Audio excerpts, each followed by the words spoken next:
Cooper Lang rode home after 2 years given up for dead, expecting to find his land seized, his house dark, and the whole of the life he'd built swallowed by the bank and the weeds.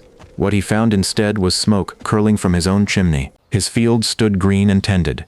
His cattle were fat in the corral, and on his porch, drying her hands on her apron, stood a quiet woman he had never seen before in his life. For a long moment, neither of them spoke. 2 years and 3 months earlier, Cooper Lang had ridden away from this house, a hollowed-out man. His wife Annie had died of a fever the winter before, and the grief of it had scraped him down to nothing. On top of the grief sat a debt, a note at the Cedar Springs Bank, taken out to build the home he and Annie had shared, and Cooper, alone now, had no earthly way to pay it. So when a cattle outfit came through hiring drovers for a drive that paid double, 2,000 head, north through the territory and over the mountains, Cooper signed on without a second thought. 1 season's wages would clear the note. He'd be gone 4 months, 5 at the outside. The drive was caught high in the mountains by the worst winter in living memory. Fighting to save what stock he could, Cooper went down hard on the ice and broke his leg in 2 places, far from any doctor, snowed off from the world for months. By the time he could ride again, he'd missed the season entirely. No wages, no way to send word south that he was even alive. A second winter caught him on the road and held him there a long while longer, so that when Cooper Lang finally came down the Cottonwood Road, 2 years and 3 months had passed, and every soul who'd known him had long since given him up for dead. He expected nothing. He came home only to say his goodbyes, and drift off to wherever a ruined man drifts, which is why the smoke stopped him cold a quarter-mile down the road. He sat his tired horse and stared. The fences were mended. The fields stood green with a crop he hadn't planted. The whole place stood more alive than he'd left it, as though someone had spent 2 years loving it back to health while he lay dying in the mountains. This is the Lang place, my place. I'm Cooper Lang.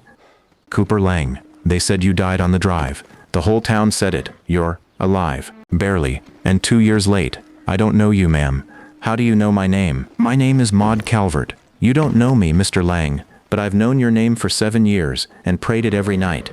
You saved my whole life once, and rode off before I ever learned your face. 7 years before, Maud had been a young widow on a hardscrabble homestead 2 counties east. Her husband 3 months in the ground, a small cruel debt come due she had no way to pay. The bank meant to put her out in the dead of winter. A stranger passing through had heard the story. He went to the bank and paid her debt in full, every dollar, and refused to give more than a first name. He told the banker only that somebody had once helped him when he was down, and he was passing it on. Then he'd ridden away. She never even saw his face. She only learned, later, the name of the man who'd saved her, Cooper Lang, of the Cottonwood country. You don't remember it. I believe you. A man with a heart big enough to do a thing like that doesn't keep count of it. But I kept count, Mr. Lang. I kept your name like a prayer for 7 years. Last year, drifting alone again after a second husband's death, she'd heard that Cooper Lang had died in the killing winter, and that the bank was about to seize his place with no kin left to claim it. I thought, here is the one thing I can do. I'll save his land the way he saved mine. She'd come with almost nothing, and begged the bank to let her take up the note. For 2 years she worked it the way she'd worked her own farms her whole hard life.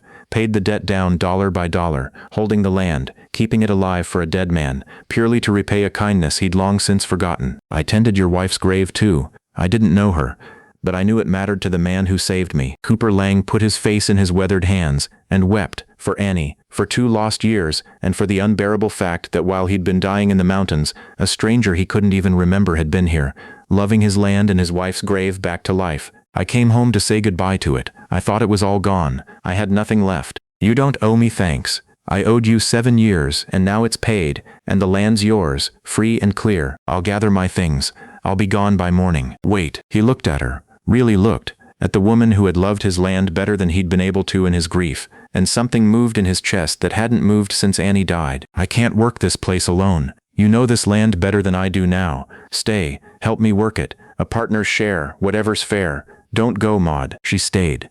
It began exactly as he'd offered it, a partnership, careful and a little wary. But you cannot labor beside someone season after season without coming to know them clear down to the bone.